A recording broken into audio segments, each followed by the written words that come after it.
Hi guys, today we're back with another foundation review. Today it is all about a drugstore powder foundation. It is the Maybelline Superstay Powder Foundation. I did review the liquid of this about a year or so back, but I didn't have my right shade. Anyways, I will link to that down below along with any other recent foundation reviews and some other, like I'll start a powder foundation playlist if you're curious more about powder foundations specifically. As always, I will have timestamps down below to guide you through the review if you're looking to get straight to the before and after, flash photo test, application, end of the day, because that's all going to be covered here in this review. And I think that's it. So let's go ahead and get started. So this foundation has been out for a little while and it's a drugstore foundation, so it's really going to depend place to place where you pick it up. Could retail anywhere in between like $10 to $15, $16, $17 depending on, of course, the country you live in and the drugstore, whatnot. Does come in 12 shades, which is not great. I mean, Maybelline generally does a really good job with their shade ranges and the actual undertones of their foundation too. In their Fit Me and in the Superstay, I will wear anywhere between 312 and 320. The thing that kind of annoys me right off the bat is that the shades do not correspond, I'm pretty sure. Well, I feel like they tried to make them correspond, but maybe they didn't do a great job. But I don't know, because normally, and what I appreciate the most is when brands are like, okay, you're 315 in this one, so you're 315 in this, you're 315 in that. And it just makes it easier because, especially at the drugstore, we don't have the opportunity a lot of the time to use testers. So in the foundation today, I am wearing 332 Golden Caramel, and I wore 330 in the liquid review, and it was far too dark and too orange.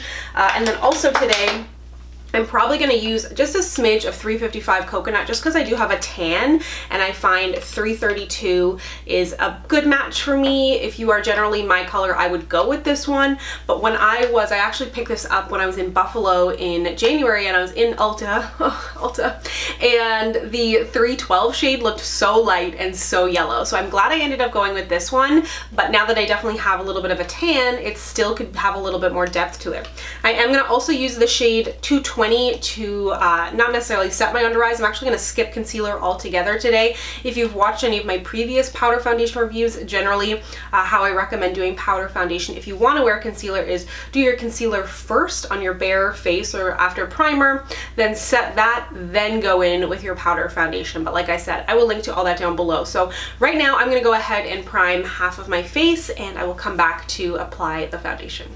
So like I said, I'm going to be using the shade 332 Golden Caramel. This claims to be up to 16-hour wear, light wear and comfortable, fade and transfer resistant, control shine, while also being kind of creamy, even though that seems like an oxymoron for powder, along with, of course, being full coverage. I haven't wearing this a ton. I haven't actually worn it much as a powder foundation. I actually really, really love using it to set my face and set my under eyes because they just add a little bit of coverage. I will say it is very, again, sounds stupid to say, but very powdery in the sense that you get a lot of kickback. Like the first time I used this, I have like a towel over my legs now. That's a little bit extreme, but I definitely you do get a lot of like kind of powder kickback. So don't go like too crazy when you're putting your brush in there. For me, powder foundations, I love the e.l.f. powder brush. And I also love the Real Techniques buffing brush. They're my two faves for powder foundations.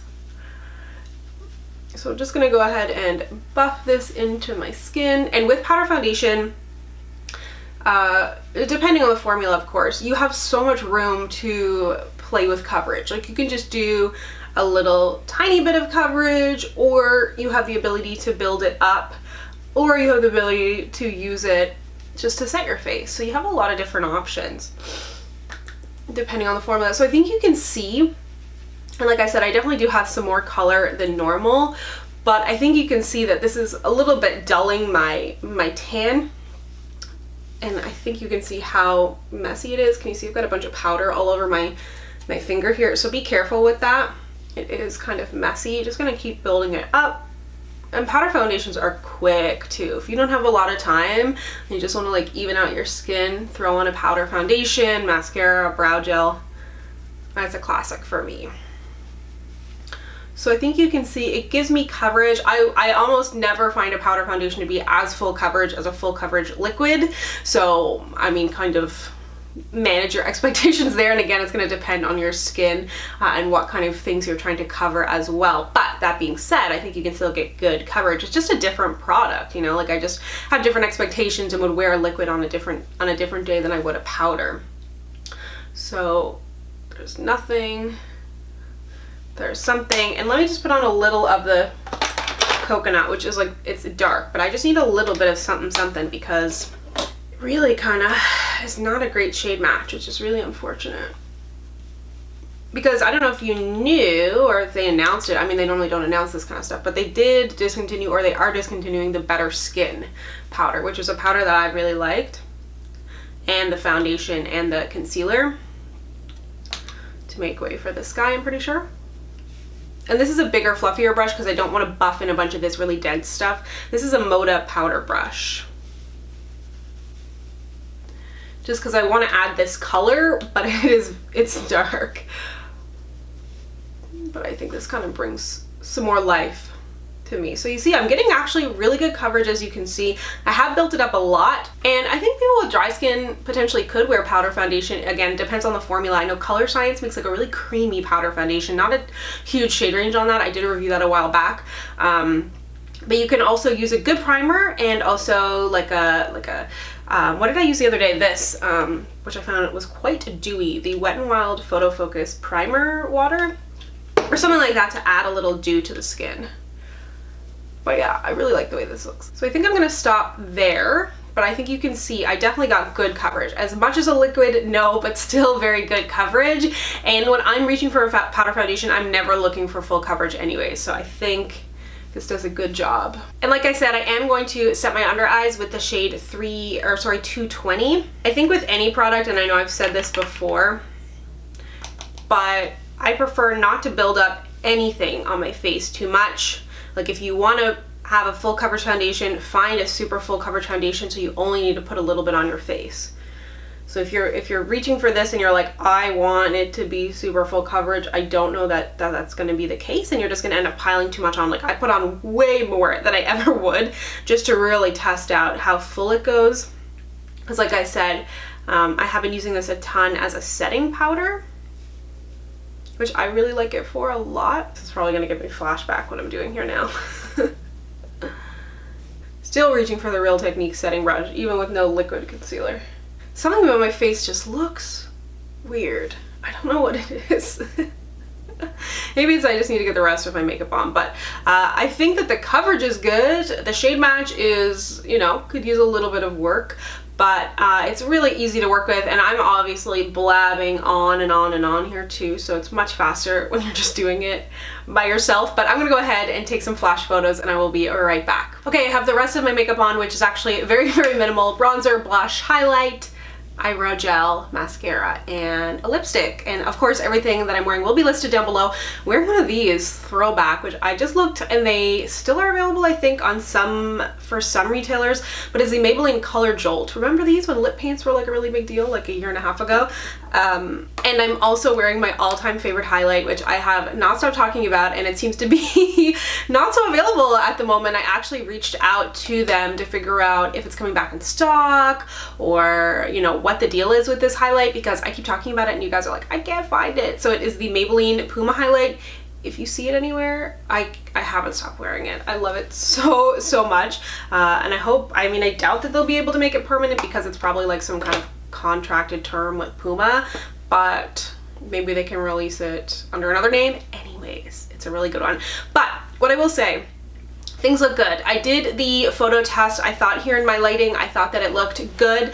In my dark hallway, I took a flash photo, and I think you can kind of see where I put the lighter powder under my eyes, but nothing crazy. And I think you can see that the areas that I didn't put the lighter powder actually looks really good. It doesn't look washed out, and there actually is like a little bit of a natural glow, not natural glow maybe, but my skin looks natural. It doesn't look completely flat, and I had no other makeup on my face than just the powders. I came back after that and put the rest of this makeup on my face. So things look really good. I didn't spray it down. You'll see in the close-up again, before I put any other makeup on my face, I thought it looked good. I don't think it looks super unnatural, but I do feel like I have really, really good coverage, really nice, a strong medium, we'll say, especially because I'm not wearing any concealer on my eyes either. So I really like the way that this looks, and I don't feel like there's a huge difference right now between primed and unprimed. Generally, I don't find a big difference. When it comes to these types of reviews, this side is primed.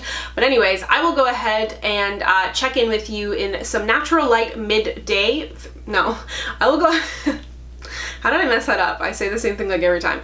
I will go ahead and check back with you in some Natural Lighting Midday, and then of course again at the end of the day to show you how it all held up. So I'll see you shortly. Hey guys, checking in with you in some natural lighting. My hair is up. It has been like a big cleaning and organizing type of day today for me, but I think you can see that things look good. I like the color match more than I did this morning. I will say I probably put a little too much on my face because it feels a little bit kind of heavy on my skin. In the past when I've worn it, I've never worn it like this, kind of built it up this much. Like I said, when it comes to powder foundation, I like to tend to go a little bit lighter on the skin. But a little bit of oil push through as well. Nothing crazy. This isn't the kind of foundation that I think... So it really depends how you wear it. The nice thing with powder foundation is a lot of the time you can actually touch up midway through the day and kind of touch up your coverage, but I feel like I already have a lot of it on my face, so I wouldn't want to put any more of this on my face. If anything, I would mattify with like a loose translucent mattifying powder. But if you're comfortable with it, you can absolutely touch up with it, you know, even with a fluffier brush, or if I was wearing it in a little bit of a lighter coverage, I would feel comfortable to do that too. But nothing has patched away, it has not oxidized. My only kind of qualm with it right now is that it does feel a little bit heavy, but that is also a little bit my doing in putting so much on my face. But I just wanted to show you the coverage of how much coverage I could kind of get out of it. So anyways, I'm gonna go ahead and continue decluttering my life, and I will see you in a few hours. Checking in with you one last time to show you how everything looks on my face here at the end of the day. I think you can see there's definitely a little bit of shininess, especially here around my nose, a little bit on my forehead, but nothing super intense. I did lose a little bit of coverage right here, just slightly, but the nice thing about a powder foundation is because it's not so full coverage, I find the good ones anyways, when they do wear away a little bit, it's less noticeable. As I mentioned now a couple times, I definitely did wear more product on my face than I normally would. For me, I recommend this for somebody who's looking for a most medium coverage. I think this could work for normal, combo, or oily skin. It's hard for me to say like if this would work for dry skin. Let me know down below if you think it would. If you have dry skin yourself and you've tried it, I don't find it to be super flat and matte. And like I said, you could prime, you could use a hydrating setting spray if that was something of interest to you. I really love this for setting my under eyes and setting my face for sure, but I definitely will use this on kind of low or easy low maintenance days for my makeup. I don't think that it's 100% full coverage. I think you can get full coverage out of it, but by putting so much product on your face, it does feel a little bit heavy. As I always say, using less product is better, especially if you have oily skin. I don't see a huge difference between the primed side and the unprimed side, maybe actually a little less shiny on the primed side, and I did have a little bit of transfer with this. I have a little bit of transfer with just about any foundation, especially if my face starts to get oily. I don't believe that anything is 100% transfer proof, but nothing major that came off on my face. And again, if I had less product on my face, I would get less oily and there would be less transfer. So overall, I definitely do really like this. I think it's a great drugstore option if you're looking for a powder foundation. I just don't think it's like a super full coverage as they claim to be. I would like to see more shades, more in-between shades, because right now I'm kind of in a bit of a weird place. But overall, I definitely recommend this both as a powder foundation and as something to set your face with if you are curious, but just keep in mind that you're not going to get that like 100% full coverage in my opinion anyways. But that's up for debate as always. That this is just one opinion in your purchasing decision, hopefully, so you'll be able to figure it out. I always go and look at a bunch of different reviews at the very least to shade match myself, because I have so much trouble shade matching myself, which was a big part of why I started my channel, was because I could find nobody who looked like me on the internet. But anyways, that's a whole other story. Thank you so much for watching. Let me know down below what foundation you would like to see reviewed next, and of course, as always, I will have everything mentioned linked down below. And if you'd like to connect with me, you can find me on Instagram, Twitter, and Facebook at SamanthaJaneYT, and I'll see you guys next time. Bye!